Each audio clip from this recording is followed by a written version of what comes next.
শুরু করছি মন কেমনের বৃষ্টি গল্পের পর্ব সংখ্যা ১৯। লেখনীতে পুষ্পিতা প্রেমা। নীরবতায় ছেয়ে যায় পুরো আদালত। ঈশা গুনগুন করে কাঁদে। পুরো আদালতের নীরবতা ভেঙে দিয়ে ভেসে আসে একটি ছোট্ট বাচ্চা মেয়ের কণ্ঠস্বর, পাপ্পা। রিক আচমকা পরীর কণ্ঠস্বর শুনে ভড়কে যায়। মহিলা পুলিশটির কোল থেকে নেমে পরী ছুটে যায় রিকের দিকে। রিক থমে বসে থাকে। পরী রিকের গা বেয়ে তার কোলে উঠে বসে গলা জড়িয়ে ধরে। শক্ত করে চেপে ধরে ডাকে পাপ্পা। রিক আর কথা বলতে পারে না। রিপু অবাক হয়। তার ঠোঁটে হাসি ফুটে ওঠে। পরি মাথা নেড়ে বলে, পাপ্পা দুঃখ। পরি দুঃখ, মাম্মা নাই। রিক ধরা গলায় বলল, আছে তো, এই তো পাশেই। পরি দেখলো মোনাকে। হেসে উঠে ডাকলো, মাম্মা, রি নাই। মোনা দেখিয়ে দিল রিককে। জোরে আওয়াজ করে বলল, রি, ঈশা নাই। রিক হেসে দিল, আঙুল দেখিয়ে দিল ঈশাকে। ঈশা ততক্ষণে নিচে নেমে গেল। পরীকে কোলে নিল, আদর করলো। বলল, আমার মাটা কেমন আছে? পরি তাকিয়ে থাকলো ঈশার দিকে। বলল, ঈশা, আব্বা নাই। ঈশা বুঝলো না, বলল, এব্বাটা কি? পরি তার মাথা দিয়ে মারলো ঈশাকে। বলল, দি নাই। নাই। হাত ঘুরিয়ে ঘুরিয়ে বলল, দি নাই। ঈশা হতবাক হয়ে চেয়ে রইল মেয়ের মুখের দিকে। ততক্ষণে শুনানি শেষ হয়ে গেল। আজিজ চৌধুরীকে কেস শেষ না হওয়া অবধি জেলে নিয়ে যাওয়া হলো, কিডন্যাপিং এর মতো অপরাধ করায়। আদি তাকালো না। আফি হাসলো দাঁড়িয়ে দাঁড়িয়ে। তার আজ খুব মজা লাগছে। আজিজ চৌধুরী কি করতে চাইলো আর কি হয়ে গেল, অতি চালাকির ফল। টাকা দিয়ে কি আর নিজের আইনকে নিজের বশে আনা যায়? পরীকে দিয়ে দিল ঈশার কাছে। ও না আদির কাছে থাকবে না রিকের কাছে। ঈশার কাছে থাকার পারমিশন দিল আদালত। ঈশার কাঁধে পড়ে রইল পরি। ঈশা দাঁড়িয়ে রইল, ঘাড় ঘুরিয়ে দেখলো না কাউকে। পরি ঈশার কাঁধে পড়ে ঈশার চুল নিয়ে খেলতে লাগলো। কিছুক্ষণ পর তার চোখ গেল তার দিকে অপলক তাকিয়ে থাকা ছেলেটার দিকে। পরি ঠোঁট এলিয়ে হাসলো। চোখ টিপে দিল আদিকে। আদি তার টলমলে চোখ নিয়ে হাসলো। পরি আঙুল দেখিয়ে দিয়ে চিৎকার করে বলল, ওত্ত দি। সবাই ঘাড় ঘুরিয়ে দেখলো। আলিয়া হাসলো পরির কথা শুনে। পরি হাত তুলল, আদির দিকে হাত ছুড়ে বলল, দি, মাপো। আদি এবার হেসে দিল। আদি উঠে দাঁড়ানোর আগে ঈশা বেরিয়ে গেল তাকে নিয়ে। রিক বলল, আদির কাছে তুই কি ফিরবি না? ঈশা বলল, এমন প্রশ্ন করো না বর্দা। আদি বেরিয়ে গেল ঈশার পিছু পিছু। ঈশা লম্বা লম্বা পা ফিরে হাঁটতেই সামনে এসে পড়ল আইমি। ঈশা তাকে দেখে হাসলো, বলল, অল দ্য বেস্ট। আইমি হাসতে পারল না, দুঃখ প্রকাশ কিংবা কৃতজ্ঞতা জানাতে পারল না। ঈশাকে দেখতেই তার মনে হলো, এতটা কষ্ট নিয়েও কি বাঁচা যায়? এতটা ত্যাগও কি কেউ করতে পারে একটা মেয়ে? আদি আসলেই খুব লাকি। মেয়েটা আজও তাকে ভালোবেসে গেল, ভালোবেসেই যাবে। আদি যদি জানতো সত্যিটা। ঈশা চলে যেতেই আদির সামনে এসে পড়লো আইমি। আদির মাথার রক্ত চড়ে বসলো, কিন্তু সে কিচ্ছু বলল না। চলে যাওয়ার জন্য পা বাড়াতেই আইমি কেঁদে দিল হু হু করে। আদি থমকালো, পিছু ফিরে বলল, কি চাই? আইমি তার সামনাসামনি এসে দাঁড়িয়ে বলল, তুমি আমার সাথে এইভাবে কথা বলো না আদি, আমার কষ্ট হয়। আদি সরে দাঁড়ালো, বলল, এটা পাবলিক প্লেস, আমি আপাতত কোনো সিন ক্রিয়েট করতে চাইছি না। আইমি কেঁদে দিল আবার, বলল, আদি আমি সরি, আমাকে ক্ষমা। আদি দাঁড়ালো না এক মুহূর্ত। আলিয়া চৌধুরীর মুখোমুখি হলো আইমি, বলল, আন্টি আমি এখন কি করব? আলিয়া নিচের দিকে তাকিয়ে থাকলো, বলল, জানি না, আমি কিচ্ছু জানি না। আদি পাগল হয়ে যাবে। আমি শাস্তি পাচ্ছি, আমার পাপের শাস্তি। আমার পাপের শাস্তি দেখো আদিও পাচ্ছে। 3 দিন পর আবারও শুনানি হলো। আফির সব কুকর্ম সামনে আনলো রিপ। কঠিন থেকে কঠিনতর শাস্তির আবেদন করলো সে নিজেই। ঈশার বারণ শুনল না। ঈশার আজিজ চৌধুরীর প্রত্যেক ফোন কলের রেকর্ড সে আদালতে পেশ করলো। আজিজ চৌধুরীর মুখোশ খুলে দিল। মিথ্যে বিবৃতি, মিথ্যে সাক্ষী দিয়ে আইনকে বিভ্রান্ত করার চেষ্টায় তাকে আর আফিকে জরিমানা করা হলো, 6 মাসের জেল দিল। রিপ ঈশার আকুতি সে শুনল না। সব কাগজপত্র, প্রমাণ, দলিল সবকিছু বিবেচনা করে আদালত তার রায় জানালো।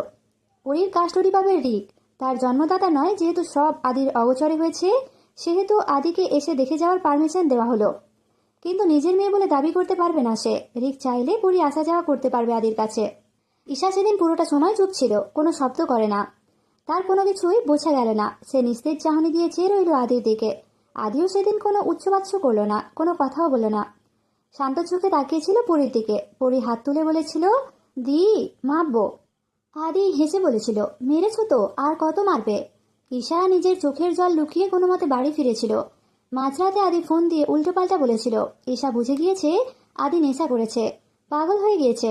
আদি বারবার এক কথাই বলে গিয়েছে, ইন্ডিয়া থেকে ফেরার পর আমি এসেছিলাম তোমার বাসার নিচে, তুমি দেখেও দেখোনি, আমিও তোমাকে দেখাইনি।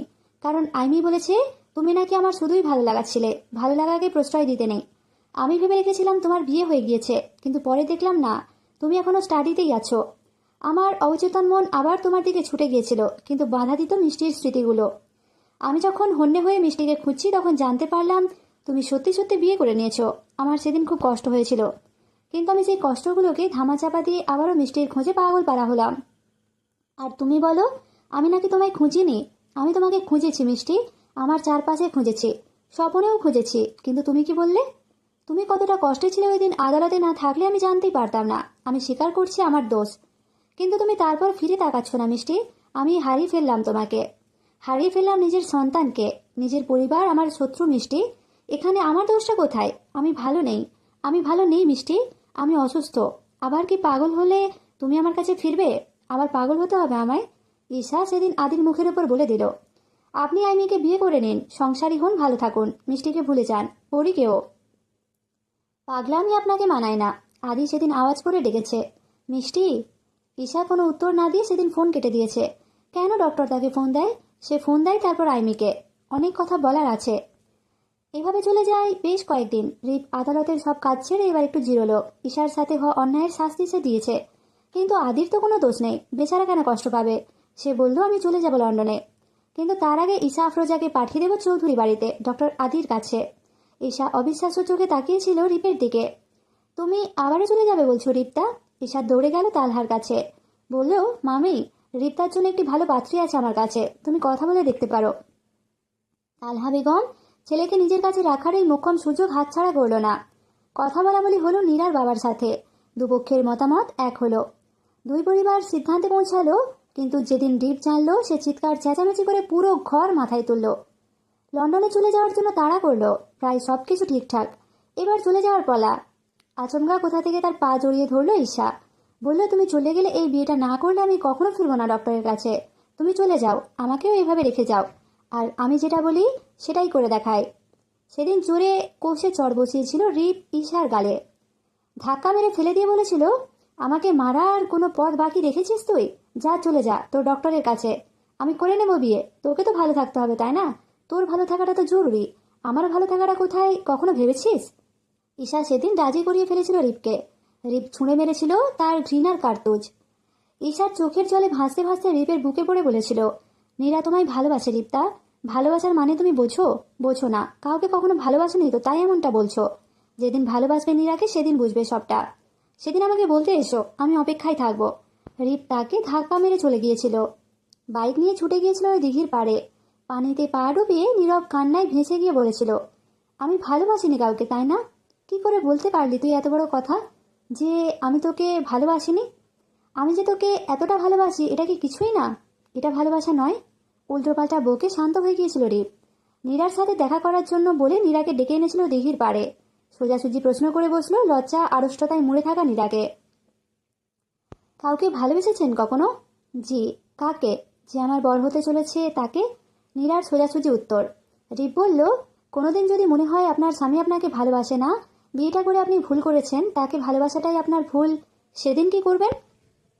নীরা বোকা মাথায় শুধু ঢুকে গিয়েছিল সে ভালোবাসে বৃষ্টি পথিককে, আর কিছু না। তাই সে উত্তর দিয়েছিল, নাই বা বাঁচবে, আমি তো বাঁচবো, আমার একার ভালোবাসাই যথেষ্ট। রিপ ব্যঙ্গ করে হেসেছিল, বলেছিল, কষ্টটা না পেলে বুঝবেন না কেমন কষ্ট। মুখে মানুষ অনেক কিছুই বলতে পারে, এক পাক্ষিক ভালোবাসার মতো যন্ত্রণা দ্বিতীয়টি নেই। নীরা যেন কিছুই বুঝল না, কিন্তু একটি জরুরি প্রশ্ন করতে ভুলল না। আপনি কি কখনো কাউকে ভালোবেসেছেন? রিপ নড়ে চড়ে বলল, যদি বলি হ্যাঁ, তখন কি জিজ্ঞেস করবেন কাকে? নীরা হেসে মাথা নাড়িয়ে বলেছিল, না, আমি আপনার বর্তমান, আমি আপনার ভবিষ্যৎ, আমি থেকে যাব আপনার হয়ে। আপনি না বাঁচলেও আমি বাঁচব। রিপ চলে যাওয়ার আগে নীরা ডেকে দাঁড় করালো তাকে। অ্যাডভোকেট সাহেব, আমাকে তুমি করে বললে মন্দ হয় না। বিয়েটা হয়ে গেল চোখের পলকে। বিয়ের দিন রাতেই কোথায় চলে গেল রিপ? কারো ফোন ধরল না, কাউকে কিছু বললেও না। মাঝরাতে বাড়ি ফিরল হাতে মদের বোতল নিয়ে। ঈশার পায়ের কাছে ধপ করে বসে পড়ে বলেছিল, ইসু, তুই যাস না, যাস না, আমার কষ্ট হচ্ছে। কেন হচ্ছে? ঈশাও সেদিন কেঁদেছিল, বলেছিল, রিপ্তা, তুমি তো প্রত্যেকটা ছেলের জন্য আদর্শ, এ তোমার কেমন আচরণ? আজ নীরা তোমার বউ হয়ে এসেছে, তোমার অপেক্ষায় আছে, আর তুমি? রিপ সেদিন ঢলে পড়েছিল ঈশার কোলে। ঈশা ছাড়া বাকি সবাই রিপের এমন অবস্থা দেখে কেঁদেছে লুকিয়ে। ছেলেটা কি পাগল হয়ে গেল? নীরা দেখল রিপের পাগলামি। তাহলে কেউ কি ছিল রিপের মনে? আছে। কে এসে? ঈশা বিলি কেটে দিয়েছিল রিপের চুলে। রিকের সাহায্যে কোনো মতে শুইয়ে দিয়েছিল বিছানায়, কিন্তু সকাল সকাল ঘুম থেকে উঠেই তার অন্যরূপ। ঈশার হাতের বাহু খামচে ধরে বলল, এই তুই যাচ্ছিস না কেন আদির কাছে? যাবি বলেছিলি না? ঈশা নিজের রুমে দৌড়ে গিয়ে দরজা বন্ধ করে দিয়েছিল। বলেছিল, আমি ডক্টরের কাছে যেতে পারবো না, ডক্টরকে আইমির সাথেই ভালো থাকতে হবে। কাঁদতে কাঁদতে আচমকা গায়ে জ্বর অনুভব হলো তার। প্রায় 2 দিন পার হয়ে গেলেও কমল না। প্রায় অসুস্থ হতে হতে আবার খানিকটা সুস্থ হলো। পরির সাথে সাথে থাকলো নীরার। নীরাকে কিছুক্ষণ ছাড়া ছাড়াই ডাকে বউ, কিছুক্ষণ ডাকে রা। নীরা তার বন্ধু হয়ে উঠল ধীরে ধীরে। ঈশা পালিয়ে থাকে রিপের কাছ থেকে, রিপও বাড়ি ফিরে না। তার যে বউ আছে তা বোধহয় মনে নেই তার। সবাইকে অবাক করে দিয়ে একদিন খান বাড়ি আসে আদি। হাতে পুতুলটি, শাড়ি, বকুল ফুলের মালা। ইশারা হাতে তুলে দিয়ে বলল, এই নাও তোমার জিনিস, এবার আমারগুলো ফিরিয়ে দাও। পরে দৌড়ে এলো আদির কাছে। আদি হাত থেকে নিয়ে নিল পুতুলটা, সেটিকে জোরে ধরে চুমু খেয়ে বলল, আমাল। তারপর বকুল ফুলের মালাটি গলায় দিল, শাড়িটা মাথায় দিয়ে বলল, বউ, পুরি বউ, ওয়ানা। আদি মেঝেতে হাঁটু গেড়ে মেয়ের মুখ ছুঁয়ে ডাকলো, মা। সাথে সাথে চোখ টলমল করে উঠল। পরি তার গালে ঠুস করে চুমু খেয়ে ডাকলো, আব্বা। ঈশা মুখ লুকিয়ে কাঁদলো। আদি দাঁড়িয়ে পড়েছে। ঈশাকে বলল, আমি যদি আজ পরীকে নিয়ে যাই কিছুক্ষণের জন্য। ঈশা দিতে না চাইলে রিক এসে দিয়ে দিল, বলল, যত্নে রেখো। ঈশার দিকে তাকিয়ে আদি বলেছিল, তুমি আমার জিনিসগুলো দাও মিষ্টি, আমি চাই। নীরা অবাক হয়ে দেখলো ঈশা আদির কাণ্ড। নিজের কান চোখকে তার মিথ্যে মনে হলো। কি আশ্চর্য! ঈশা দৌড়ে গেল তার রুমে, ছেঁড়া পাঞ্জাবিটি বাড়িয়ে দিল আদির দিকে। আদি আলতোভাবে পাঞ্জাবিটি ছুঁতে না ছুঁতেই কাটা পাঞ্জাবির টুকরোগুলো পড়লো নিচে। সবাই তা অবাক চোখে দেখলো। আদি হেসে দিয়েছিল উচ্চস্বরে, হাসতে হাসতে বলেছিল, বাহ, এতটা ভালোবাসো তুমি আমায়, ধন্য আমি। আদি চলে গিয়েছিল পরীকে নিয়ে। ঈশা পাঞ্জাবির টুকরোগুলো ছুঁয়ে ছুঁয়ে কাঁদলো, গলগল করে বমি করলো। রক্ত বমি ভেসে গেল সারা বেসিন রক্তে। কেউ দেখলো না ঈশা দেয়াল ঘুষে পড়ে গেল, সেভাবে পড়েও রইল। নীরা এসে দেখলো তাকে ওভাবে পড়ে থাকতে দেখে। হসপিটালে নিয়ে যাওয়ার আগে ঈশা উঠে গেল, বলল, আমার ভালো লেগেছে তাই মেঝেতে শুয়েছি, এত চিন্তা করো না তো। আদি সারাদিন ঘুরলো মেয়েকে নিয়ে। সন্ধ্যার আগে দিয়ে গেল পরীকে। পরী বেজায় খুশি।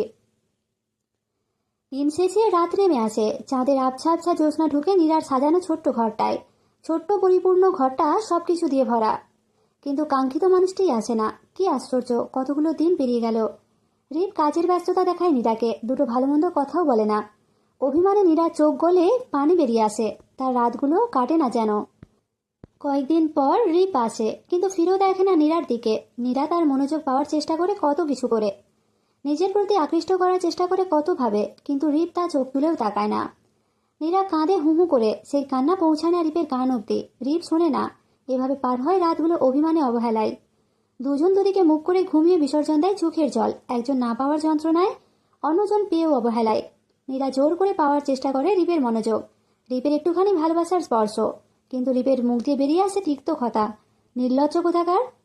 নীরা কাঁদে, মুখে শাড়ির আঁচল গুঁজে। রিপের বুকে পড়ে বিসর্জন দেয় নোনা জল। সেই জল স্পর্শ করতে পারে না রিপের প্রেমিক সত্তাকে। নীরার মন কাঁদে। তাহলে এই হৃদয়টা তার জন্য নয়, কার জন্য? মাঝরাতে ঘুম ভেঙে গেলে রিপ ধরফড়িয়ে উঠে বসতে চাইলেও পারে না। নিজের বুকের ওপর মাথা রেখে শোয়া মেয়েটিকে দেখে যে অবাক হয়। কি আশ্চর্য! মেয়েটা চাইছেটা কি? রিপের নড়াচড়া দেখে নীরা আরো শক্ত করে জড়িয়ে ধরল তাকে। ছাড়ে না। রিপ শক্ত গলায় বলে, ছাড়ো নীরা। নীরা তারপরেও ছাড়ল না। মাথা তুলে আচমকা স্পর্শ করলো রিপের ওষ্ঠদয়। যেন তৃষ্ণায় খাঁ খাঁ করা হৃদয়ে জমিনে একটু বৃষ্টি নামলো। নীরা খুব করে কাছে চাইল রিপকে, কিন্তু রিপ সাড়া দিল না। ধাক্কা মেরে সরিয়ে দিল। চলে যেতে যেতে উচ্চারণ করলো, ছি। সেই রাতটা আর মধুময় হয়ে উঠল না। মন কেমনে রাতটা আর রোমাঞ্চকর হয়ে উঠল না। কলেজ থেকে তাড়াহুড়ো করে বেরোনো ঈশার নাকে রুমাল শুকিয়ে অজ্ঞান করে গাড়িতে তুলল আদি।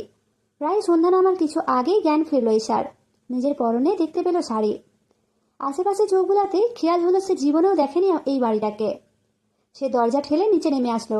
আদিকে দেখলো রান্নাঘরে, পরনে তার সাদা পাঞ্জাবি, ঠিক আগের মতোই, আগের ডাক্তার। ঈশার রেগে মেগে তেড়ে গেল তার দিকে, বলল, আমি এখানে কেন? আপনি আমাকে ছুঁয়েছেন? আমার চেঞ্জ। এটা কার বাড়ি? আদির সহজ সরল জবাব, তোমার স্বামীর বাড়ি। আর আমি তোমার স্বামী। এ বাড়িটা তোমার আমার। ঈশা আদির হাতের বাটি ছুঁড়ে ফেললো দূরে, বলল, আমি মানি না। আপনি আমাকে ছুঁয়েছেন কোন সাহসে? আমাদের ডিভোর্স হয়ে গেছে। আদি একটু রাগ করলো না, শান্ত গলায় বলল, আমি মানি না, আমি সাইন করিনি। তুমি আমার বউ, তোমাকে ছোঁয়ার পুরোপুরি রাইট আছে আমার। ঈশা অন্য কিছু খুঁজলো ছুঁড়ে মারার জন্য। আদি ছুটে এলো তার কাছে, আষ্টে পিষ্টে জড়িয়ে ধরলো ঈশাকে।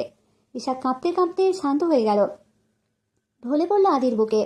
আদি কোলে তুলে নিল, ব্যঙ্গ করে বলল, কোলে চড়ার শখ হয়েছে সেটা বললেই পারতে। ঈশা তার হাত ছুঁড়ে আদির দিকে। আদি কিছু বলে না, ঈশাকে নিয়ে চলে আসে। তখন সন্ধ্যা নেমে আবছা আবছা অন্ধকারে ছেয়ে যাচ্ছে চারপাশ। ঈশা আদির কোলে থাকা অবস্থায় চেঁচায়, ছাড়ুন আমায়, আমি আপনার মতো বেয়াদব লোক দুটো দেখিনি। আদি হাসতে হাসতে চেয়ে থাকে ঈশার মুখপানে, বসিয়ে দেয় বাইরে লনের ওপর, নিজেও বসে পড়ে। ঈশা অবাক হয়, এখানে কেন? আদি হেসে বলল, কেন, বাসর ঘরে বসার কথা ছিল। ঈশার রেগে ফুলে ফেঁপে ওঠে। আদি তার রাগ দেখে হাসে, আর চট করে শুয়ে পড়ে ঈশার কোলে। চাঁদের এক টুকরো আলো আলোকিত করলো দুজনের মুখখানা। ঈশা চমকালো, কি করছেন? উঠুন, আমাকে সবাই খুঁজবে তো। আদি বলল, আমি বলে এসেছি সবাইকে, কেউ খুঁজবে না। ঈশা আরও অজুহাত দেখাতে চাইলো, কিন্তু দেখাতে পারল না। আদি চেপে গেল ঈশার দিকে, জড়িয়ে ধরল ঈশার কোমর, মুখ গুঁজে দিল। ঈশা কেঁপে উঠল, বলল, ছাড়ুন। আদি ছাড়ল না। কিছুক্ষণ পর জলজল চোখ নিয়ে মুখ তুলে তাকালো ঈশার দিকে, বলল, আমার মিষ্টিকে চাই, খুব করে চাই, পরীর মাকে চাই। পরীর মা কি আমার হবে আবার?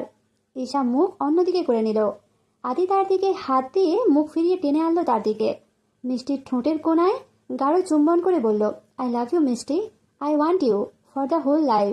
প্লিজ মিষ্টি, প্লিজ ফিরে এসো, আমি যে নিঃস্ব তুমি ছাড়া। সেদিন ঈশা চলে এসেছিল আদির কাছ থেকে, আদিকে শুনিয়ে এসেছিল তিক্ত কথা। আদি তার জায়গায় দাঁড়িয়ে দেখেছিল ঈশার চলে যাওয়া, সে আর আটকায়নি। যে চলে যেতে চায় তাকে যেতে দেওয়া উচিত। ঈশা খান বাড়িতে ডোরবেল বাজানোর সাথে সাথে দরজা খুলে দেয় একটি ছেলে। তার পরনে শাড়ি দেখে ভ্রু কুঁচকে তাকিয়ে বলে, এটা তো তোর বাড়ি না, এখানে কি চাই, কেন এসেছিস? তোর এখন স্বামীর ঘরে থাকা উচিত, মিথ্যেবাদী। ঈশাকে কিছু বলতে না দিয়ে রিপ তার মুখের ওপর দরজা বন্ধ করে দেয়। ভেবে রাখে যে কিছুক্ষণ পর দরজা খুলে দেবে, কিন্তু বেশ কিছুক্ষণ পার হলেও দরজা ধাক্কানোর আওয়াজ আসে না। রিপ তাড়াহুড়ো করে দরজা খুলে দেখে কেউ নেই, লাল শাড়ি পরা মেয়েটি কোথাও নেই। রিপ চেঁচিয়ে ডাকে, ঈশা। সেদিন হাজার ডেকেও ঈশা আসেনি। হুট করে একটা মেয়ে কোথায় যাবে? রিপ সেদিন বাইক নিয়ে এদিক ওদিক ঘুরেছিল সারা রাত। চৌধুরী বাড়ি গিয়েছিল, খোঁজ নিয়ে দেখলো আদির ফ্ল্যাটে গিয়েছিল, কিন্তু দেখা মিলল না, বরঞ্চ আদি নিজেই অবাক হয়ে গিয়েছে। কোথায় যেতে পারে মিষ্টি? সারা শহরময় খুঁজলো ঈশাকে আদি আর রিপ মিলে, কোথাও পেল না। এমন কোনো আত্মীয়ও নেই যেখানে ঈশা গিয়ে থাকতে পারে। প্রায় 3-4 দিন হয়ে গেলেও ঈশার যখন খোঁজ পাওয়া গেল না, তখন থানায় মিসিং ফাইল করা হলো। ঈশার নিখোঁজ হওয়া নিয়ে রিপ নিজেকেই দোষারোপ করলো। সে যদি দরজা বন্ধ করে না দিত তাহলে কিছুই হতো না, ঈশাও হারাতো না। পরে সারা ঘরময় একা একা হাঁটলো, নীরাকে ছুঁতে দিল না, কোলে নিতে দিল না। গুনগুন করে কেঁদে কেঁদে হাত ঘুরিয়ে বলতে লাগলো, ঈশা নাই, আম্মা নাই। আদি নিয়ে গেল পরীকে। সারাটা দিন সারাটা রাত মেয়েকে তার কাছে রাখলো। রিক কোনো কিছু বলল না, সে বুঝতে পারে আদির কষ্ট। আদি মেয়েকে বুকে জড়িয়ে ঘুমায়। পরি মাঝরাতে ঘুম থেকে লাফিয়ে উঠে কাঁদে, ঈশা নাই, আম্মা নাই। আদি চেয়ে থাকে দেয়ালে টাঙানো ঈশার ছবিটার দিকে। তার দেখা দেখি পরিও তাকায়। আদির গালে গাল লাগিয়ে ঈশার ছবিটার দিকে হাত বাড়িয়ে ডাকে, ঈশা আই আই, আম্মা আই। আদি কাঁদে, হাসেও। মেয়ের গালে স্নেহের স্পর্শ দিয়ে বুকে চেপে ধরে বলে, তুমি যেও না আম্মি আমাকে ছেড়ে, আমি খুব একা। পরি মুখ তুলে তাকায় আদির দিকে, মাথা দুলিয়ে আদির গালে লালা লাগিয়ে দিয়ে বলে, না না, যাবো না। পরি ঠোঁট টেনে টেনে কেঁদে বলে, আম্মা নাই। রিপ ঈশার রুমের প্রত্যেকটা জিনিস তন্ন তন্ন করেও কোনো ক্লু পাওয়ার চেষ্টা করলো। পুরো ঘরের প্রত্যেকটা জিনিস ছুঁড়ে মারে এদিক ওদিক, বেহাল দশা বানিয়ে ফেলে। নীরা এসে আটকালে রিপ তাকে ধমক দেয়, খবরদার নীরা, তুমি এখানে নাক গলাবে না। নীরা ভয়ে চুপসে যায়, সরে পড়ে। রিপ ঈশার আলমারি থেকে কাপড় চোপড় বের করে দেখে সবকিছু। তার কষ্ট সফল হয় অবশেষে। 2টি মেডিকেল রিপোর্ট হাতে পায়, একটি পরীর ডেলিভারির অপারেশনের, অন্যটি। রিপের দুচোখ চকচক করে ওঠে, তার মাথা কাজ করা বন্ধ করে দেয়। ফুসফুসের ক্যান্সার? ইস্যু বেশি দিন বাঁচবে না, তার ইস্যু মরে যাবে। রিপ বসে পড়ল খাটে। অনেকক্ষণ পায়ের ওপর ভর দিয়ে সে দাঁড়াতে পারল না। তার হাত পা কাঁপাকাঁপি বন্ধও হলো না। এখন উপায় একমাত্র আদি। পাগলের মতো হন্য হয়ে ঘর থেকে বের হয়ে যাওয়া রিপকে দেখে কেউ কিচ্ছু বুঝতে পারে না। যখন সে দৌড়ে যায় আদির বাসায়, তখন আদির বুকের ওপর শুয়ে থাকা পরি। বাবা মেয়ে বাইরের লনে শুয়ে আছে। অপেক্ষার প্রহর গুনছে, কবে ফিরবে মিষ্টি, কবে ফিরবে পরির আম্মা। পরি মাথা ফেলে রাখে আদির বুকের ওপর, ডাকে আব্বা আব্বা। রিপ ছুটে যায়, পরীকে কোলে নিয়ে শক্ত করে জড়িয়ে ধরে, বলে মা কোথায় তোমার মা? আদি বিস্ময় নিয়ে বলে কি হয়েছে রিপ? রিপ পরীকে বুকের সাথে চেপে ধরে কাঁপা কাঁপা হাতে ওপরে তুলে দেখায় সেই রিপোর্ট। আদি একদৃষ্টে তাকিয়ে দেখে সেই রিপোর্টে। তার গাল বেয়ে কখন যে দুফোঁটা জল গড়িয়ে পড়লো কেউ বুঝতে পারল না, কেউ দেখলো না। পরি মাথা তুলে একবার রিপের মুখ দেখে, একবার আদির মুখ। দুজনেই প্রশ্ন করে রি দি আম্মা নাই। রিপ তার দু চোখ চেপে ধরে পরীর বুকের কাছে, বলে আছে আম্মা আছে। পরি রিপের চুল নিয়ে খেলা করে, বলে নাই নাই আম্মা নাই। আদি তন্ন তন্ন করে খুঁজল পুরোটা শহর, পুরোটা কলোনি, পাগলপাড়া হয়ে রিপ আর সে খুঁজতে লাগলো। ঈশার কোনো খোঁজ পাওয়া গেল না। আদি শেষে ক্লান্ত হলো। রিপ মাথার দুপাশে হাত দিয়ে ভাবতে লাগলো অতীতের সেই ইস্যুর সাথে কাটানো তার মুহূর্তগুলো। যেদিন সে পড়াশোনার জন্য লন্ডনে চলে যাচ্ছিল সেদিন ইস্যু চিৎকার করে কেঁদেছে, তাকে আষ্টে পিষ্টে জড়িয়ে ধরে রেখেছিল, কেউ তাকে ছাড়াতে পারেনি। কয়েক মিনিট পর সে নিজে নিজে ছেড়ে দিতে দিতে বলেছিল, রিপদা আমাকে এইভাবে একা করে চলে যাওয়ার শাস্তি তুমি পাবে, এখন যাচ্ছ যাও। রিপ এত কষ্টের মাঝেও হাসলো একটুখানি, বলল তুই আমাকে সেই শাস্তি ঠিকই দিয়েছিস ইস্যু, এত বড় শাস্তি দিতে পারলি আমাকে। রিপ হাতের কবজিতে চেপে ধরল নিজের দু চোখ, মাথা তুলল না, তাকালো না কারো দিকে। আদির দিকে সে তাকাতে পারল না। আজ বেশি কষ্ট হচ্ছে তার আদির জন্য। হিসাব করতে গেলে তার প্রাপ্তির খাতাটা শূন্য। যখন চারদিকে ঝিমঝিম বৃষ্টি, নির্জন নির্মল বাতাস বইছে, তখন আদি বেরিয়ে পড়ল তার মিষ্টির খোঁজে। বৃষ্টিতে ভিজে ভিজে সে হাঁটল। তার কোলে যে পড়ি আছে তা তার মাথায় থাকলো না। পরি দুহাত মেলে নেচে নেচে বলল, ও ও দি বিট্টি ওয়ানা। আদি হাঁটল। পরি তার ঠান্ডা হওয়া গাল লাগিয়ে রাখলো আদির গালে, বলল আব্বা দুঃখু। আদি তারপরে জবাব দিল না। আদি পৌঁছে গেল আহমদ বাড়ির কাছাকাছি। ঠিক যেটা ভাবলো সেটাই হলো। দাঁড়িয়ে আছে দুজন মেয়ে পাশাপাশি, আইমি আর একজন। পরি আঙুল দিয়ে দেখিয়ে দিল তার মাকে, ও তো আম্মা। আদি দেখেই মেয়ে দুজন হতভম্ব হয়ে দাঁড়িয়ে রইল। আদি যেতে যেতে বলল, অসাধারণ, যাকে পুরো শহর আমি খুঁজে বেড়াচ্ছি সে তো আমার আশেপাশেই আছে, আমি কি অন্ধ? আদি পরীকে নিচে নামিয়ে দেয়। পরি দৌড়ে যায় ঈশার কাছে, জাপটে দড়ি ধরে ঈশাকে, ডাকে আম্মা। ঈশা পরীর ছোঁয়া পেয়ে কেঁদে দেয়, আবার হাসেও। পরীর দুগালে অসংখ্য চুমু খেয়ে বলে, মা তুমি ভালো থেকো, খুব ভালো থেকো, তোমার আব্বাকে দেখে রেখো। পরি ঈশার দুগাল আগলে ধরে আদুরে কণ্ঠে ডাকে, আম্মা আয় আয়। ঈশা জড়িয়ে ধরে তাকে, বলে এইভাবে ডেকো না মা, আমি আসতে পারবো না। পরি ফুঁপিয়ে কেঁদে কেঁদে বলে, আয় আম্মা আয়। ঈশা আদর দেয় তার ঠোঁটে মুখে কপালে, বলে আসবো না, এইরকম বৃষ্টি হয়ে আসবো মা, আমার মাকে ছুঁয়ে দিতে, আদর করে দিতে, সত্যিই আসবো। ঈশা কোলে নিল পরীকে, আবারও আদর করে দিয়ে আইমির কোলে তুলে দিল, বলল ওকে কাপড় চেঞ্জ করে দিতে হবে, ঠান্ডা লেগে যাবে। আইমি তাকিয়ে থাকে ঈশার মুখের দিকে, বলে আদিকে আমি ডেকে এনেছি। ঈশা ঘাড় ঘুরিয়ে তাকায় ছেলেটির দিকে, বলে ডক্টর। আদি ধীর পায়ে এগিয়ে আসে তার দিকে, বলে সব অন্যায় অবিচার আমার সাথে কেন হয়? ঈশা পিছু হাঁটে, বলে ডক্টর সত্যিটা মেনে নেওয়াই ভালো, আপনি ভালো থাকুন, আইমিকে নিয়ে নতুন করে সংসার সাজান। মনে করুন মিষ্টি খানুখানোর জন্য আপনার জীবনে এসেছিল, প্লিজ ডক্টর পাগলামি করবেন না, আইমি আপনাকে ভালোবাসে, ও আপনাকে ভালো রাখবে। আদি তার অবিশ্বাস্য চাহনি নিয়ে তাকিয়ে থাকে মিষ্টির মুখপানে। ঈশা একবার চোখ মুছে আবারও কাঁদে, বলে ডক্টর আমাকে যেতে হবে, আপনি প্লিজ পরীর খেয়াল রাখবেন, নিজের খেয়াল রাখবেন, আইমিকে সুখী করবেন, আমার শেষ ইচ্ছেটুকু রাখবেন ডক্টর, মিষ্টির চাওয়া এটুকুই, প্লিজ ডক্টর। আদি কিছু বলতে চায়, ঈশা হাত দেখিয়ে বাধা দেয়। ঈশা দৌড়ে চলে যায় অনেক দূর। পরি হাত বাড়িয়ে ডাকে, আম্মা আয় আয়, আম্মা আয়। আদি ঘাড় ঘুরিয়ে তাকায় আইমের দিকে। পরি দৌড়ে আসে, দুজনের পাশে দাঁড়িয়ে ওই অদৃশ্য হয়ে যাওয়া মেয়েটির দিকে তাকিয়ে হাত নেড়ে বলে, তাতা আম্মা। ছোট্ট একটি বাচ্চা মেয়ের আবল তাবল বকবকানি শুনে আদির ঘুম ভেঙে যায়। বাচ্চা মেয়েটি কোথায় খেয়াল করতে সে বুঝতে পারে মেয়েটি বারান্দার গ্রিলে দাঁড়ানো। বারান্দার গ্রিলের ফাঁক দিয়ে হাত বের করে বাচ্চা মেয়েটি আকাশের দিকে তাকিয়ে ডাকছে, বৃত্তি আয় আয়। আদি ধীর পায়ে হেঁটে গিয়ে দাঁড়ায় মেয়েটির পিছনে, কোনো শব্দ ছাড়াই দাঁড়িয়ে থাকে। পরি বকবক করতেই থাকে, আয় আয় বৃত্তি আয়। আদির পুরো রুম থেকে ভেসে আসে একটি মেয়েলির কণ্ঠস্বর, পরি খেতে এসো, আজকে তোমার পাপ্পার কাছে যাওয়ার পালা, এসো। পরি শুনেও শোনে না, আকাশের দিকে তাকিয়ে থাকে, অবিরত ডাকতে থাকে, বৃত্তি আয়।